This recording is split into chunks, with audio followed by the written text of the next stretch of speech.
Okay, so programming is fun. It's like a game. If you don't like playing, you will never enjoy programming. It's simple as that. I said it. If anybody asks you, say I said it. Is that okay? Programming is for people who want to have fun, who want to explore, because it takes ingenuity and creativity. And people who are creative, they like to play. Are you okay? If you don't like to play, you can't write a program.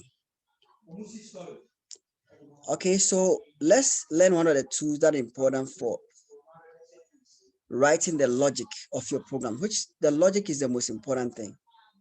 It's not about the beauty. Are you okay? When you want to marry a good woman, it's not about the way they dress. It's about what they can do for you. Are you okay? Okay, we'll talk about marriage later on, guys. Flowchart is a diagram of the sequence of operations in the computer program. Okay, so stepwise fashion, but it's a graphic representation, a diagram. The steps the algorithm must take are shown as boxes. The boxes are connected by arrows to show the order in which the steps flow or follow. Are you okay?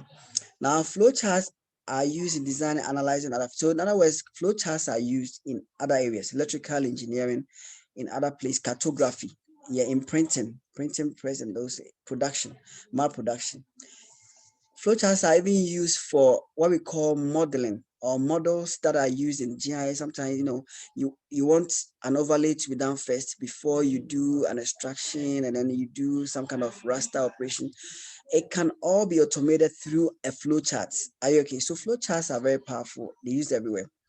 How do programmers use flowcharts? The symbols used are rhombus, diamond shape, oval or circle, arrow, and a rectangle.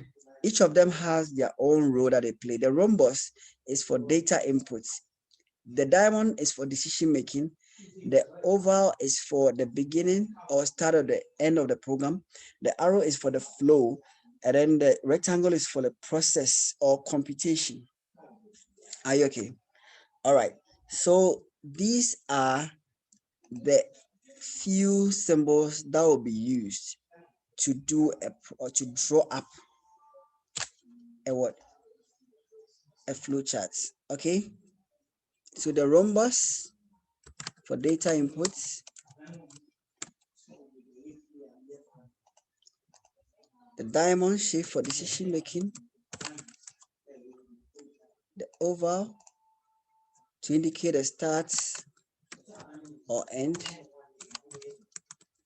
But meanwhile, in other areas of study, the oval is used for something else. Are you okay? Then we have the arrow for the flow. So where do I want to go from here? It says the person asked me to go and what? Pick someone from the airport. I finished picking. Where do I go? Oh, I got there. I checked the time. It's not arrival time. So condition, if arrival time is 9 o'clock, then go to the gate one. Go to arrival hall one. Things like that. Are you okay? So the flow is telling you the next step. Where should I go? It's connected by the arrow. You get to know more about that. Then the processing or process computation, compute, things like that are done with the rectangle. Okay. So I think I can just draw one for you right now. So this is how they look like. So that is computation. But before I computed, I should have done, I don't have a rhombus still, so I can't do it. But I can actually do a decision. Okay. Well, this one doesn't fit. It's not going to be easy drawing, but this is not the right platform for it. It's not working. Let me just do it. It's not a good software for drawing flowcharts, but there are software for doing flowcharts that can draw very well. You can use Microsoft Word to draw up a flowchart, but this is the whole idea that every object, for example, once you put a rectangle, what you are saying is that you want to compute. So in that case, you have to write compute. Are you okay? Or you can just do 2 plus 1. Then you know that is what some form of computation is. All right. Then the output, use the rhombus, but I don't have a rhombus in my list of objects for drawing, but I can go to Word and show you. So I'll give you an assignment to do. Use Microsoft Word to do that. You go to Word. Okay, so we are going to Word right now. Okay, I won't do a special tutorial on this, so that is why you should pay attention to what I'm doing right now. Okay, pay attention. Okay, I'm trying to show you my Word screen. I don't know why it seemed to be hiding. Okay, here you go. All right, so when you look at it, you go to insert and you go to shapes. In fact, then you insert a new canvas. That's the best way to draw. Are you okay? Then you can actually expand remove some of reduce your margin area and then expand your canvas. You can actually do landscape if you feel that will help you. Go to layouts and you do landscape, and then you can expand it further. Okay, so you can see that I'm getting a large space to draw. Okay, okay, so I can increase my margin. I have a larger space to put a diagram. Are you with me? Then I can go to insert again and then shapes, and then I can start by picking rhombus. From here, there's one here and say input first number. So can just add text to it. Can say input A. All right. I still want to do more inputs. I can just copy and paste. Okay, that takes a while. This is i3 computer. I don't know, it's a bit slow for me. So I can put in B. Okay. Then I can say that I'll be moving from here to here. So as you can see, it didn't get quite attached. If it does get truly attached, you can move it and it will move with it like this. Okay, you can just change the colors and make it more interesting, more nicer. Team color, increase your outline, increase the weight of it. Okay, you don't want any fill, but you want that to be black. Okay, and you can just design it nicely. Come to home, format painter, apply to this. You see, I'm drawing. Are you okay? This is the way you do it. Okay, you just make your presentation nice. Don't do anything because you are thinking with this thing. So if you are drawing it basa, what do you think is going to happen? Are you okay? It's just not going to look okay. You can reduce this and make it cute. Reduce this, resize it, move it down. Okay, now it's 10 upside down, but I think it's because I rotated it.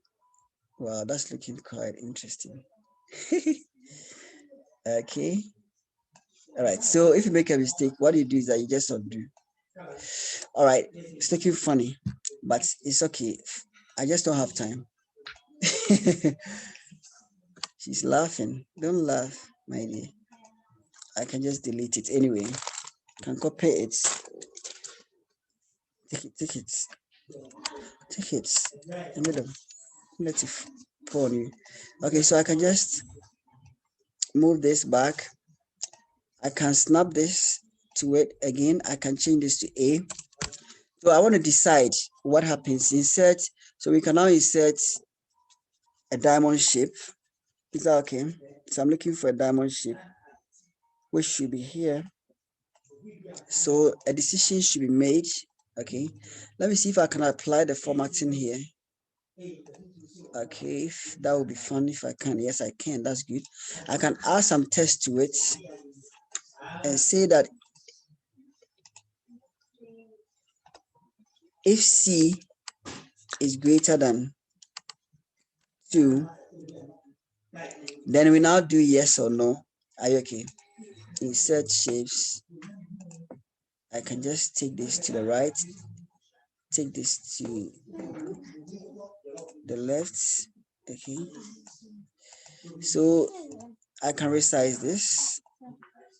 I can snap this to that so that drawing it, you don't have a problem with the way it appears. Okay, you can put another arrow in here. You see, make sure your lines are snapping. Okay, if they are snapping, fine. You can make a huge diagram of things to do, a procedure. Are you okay? How to get something done. Now, what is C? Now you realize that C is actually A plus B. So we want to introduce what? A process. So you can't add two numbers without using a rectangle. So the algorithm, the flow chart, is actually making use of particular symbols to get particular things done. Okay, so here we're processing. So we copy the formatting here and then apply it to this one. Then we add some text to it. Okay, so add text, you say A, say C equal to A plus B. So you see that programming, yes? Sir, please. So what you are doing right now is what, say? I'm confused. It's a diagram. The diagram is called a flow chart. I'm showing you how to do it. Where have you been? So I'm following. Yeah, so I said a diagram. Flow chart is a diagram. So were you sleeping? So that's a diagram I'm drawing. Can you see that I'm drawing? Yeah, I can see you. Yeah, so it's a flow chart I'm drawing. And the flow chart actually allows you to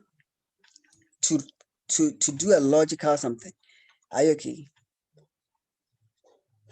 So David, don't lose me. Follow me. You are not following. I'm trying to teach, and my nieces are here. Please don't say that. What am I doing? Just tell me where you got lost, because I've been just saying this. Flowcharts are used in electrical engineering. It's used in cartography, and now I'm drawing it. And you ask me, what am I doing? I'm making an input in the computer. I'm trying to do like a flow chart to solve a problem. I'm showing you how it is drawn. And I said that the inputs are represented by a rhombus. So these are inputs, but then computations are done with rectangles. Are you okay? And so I'm drawing it up. I'm using Microsoft Word to draw for you to see how the diagram is done. So not only am I talking about it, I'm actually showing you how it is done. Are you okay? So here, A has been received, B has been received, but A times B gives us C. It's a computation. So I'm using a rectangle. And then here I'm making a decision that if C is greater than 2, then do something. Are you okay?